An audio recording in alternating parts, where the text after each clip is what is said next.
మీరందరూ ఒక్కసారి గుర్తుపెట్టుకోవాల్సిన అవసరం ఉంది.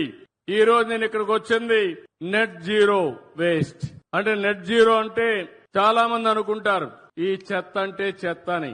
దీనికి ఒక విషయం మీరు గుర్తుపెట్టుకోవాల్సిన అవసరం ఉంది. ఒకసారి బుద్ధుడు ఆయన శిష్యుడు ప్రతిరోజు చాలా బిజీగా ఉండేవాడు. శిష్యులకంతా కూడా తత్వబోధ చేస్తూ ఒకరోజు గురువు గారు అందరిని పిలిపించి మాట్లాడితే ఒక శిష్యుడు దగ్గరకు వచ్చి, గురువు గారు మీరు ప్రపంచంలో అందరి గురించి ఆలోచిస్తున్నారు, మీ సొంత శిష్యుల గురించి మీరు ఆలోచించడం లేదు, కాబట్టి ఇది నేను ఒక విషయం కోరాలనుకుంటాను చెప్తాడు. అప్పుడు బుద్ధుడు అంటాడు, నువ్వేం భయపడద్దు, నిర్మోహమాటంగా మాట్లాడు, ఏం చెప్పాలనుకుంటున్నావు చెప్పమంటాడు.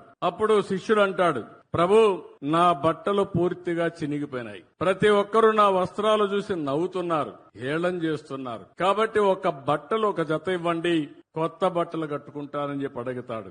అప్పుడు బుద్ధుడు ఆలోచించి ఇది పెద్ద సమస్య ఏం కాదు, ఈయనకి కొత్త వస్త్రాలు ఇమ్మని ఆదేశాలు ఇస్తాడు. శిష్యుడు చాలా ఆనందపడిపోతాడు. ఆ నుంచి గదిలో నుంచి వెళ్లిపోతారు. కొద్ది రోజుల తర్వాత బుద్ధుడికి మళ్లీ ఒక ఆలోచన వస్తుంది. వీడికి నేను బట్టలిచ్చా, ఒకసారి కనుక్కోవాలి, ఆ బట్టలు ఏ విధంగా వాడుతున్నాడో కనుక్కోవాలని మళ్ళా పిలుస్తాడు. కొన్ని రోజుల తర్వాత పిలిస్తే నేను కొత్త బట్టలు ఇచ్చాను కదా, నువ్వు ఆనందంగా ఉన్నావా, ఏంటి కట్టుకుంటున్నావా, దీనివల్ల నీలో మార్పు ఏంటి అని అడుగుతాడు. దానివల్ల శిష్యుడు చాలా ధన్యవాదాలు గురువు గారు, కొత్త వస్త్రం వచ్చి చాలా సౌకర్యంగా ఉంది, ఇక నాకు ఎలాంటి కోరికలు కూడా లేవు, చాలా ఆనందంగా ఉన్నానని చెప్పి అంటాడు. అప్పుడు బుద్ధుడు అంటాడు, నీ కొత్త బట్టలు ఇచ్చాను, అవి వాడుతున్నావు, అసలు నీ పాత బట్టలు ఏం చేశావని అడుగుతాడు బుద్ధుడు. అప్పుడు శిష్యుడు కూడా చాలా తెలివైనవాడు. శిష్యుడు అంటాడు, గురువు గారు నా పడక బొంతలో పూర్తిగా చెడిపోయి అది సరిగా లేదు, అందువల్ల నా బట్టలు దాన్ని కుట్టుకొని నేను బెడ్ వాడుకుంటున్నాను అని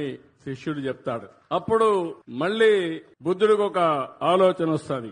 నీ పాత పరుపులో ఉండే బట్ట ఏమైందని అడుగుతాడు. దానిపైన ఆ బొంతం తీసుకుని కిటికీకి కట్టనగా కట్టాను గురువు గారు అని చెప్తాడు.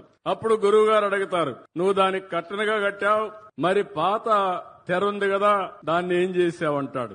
ఆ తెరని వంటగదిలో వాడే గుడ్డ కింద వాడుతున్నాను తుడవడానికి అని చెప్తాడు శిష్యుడు.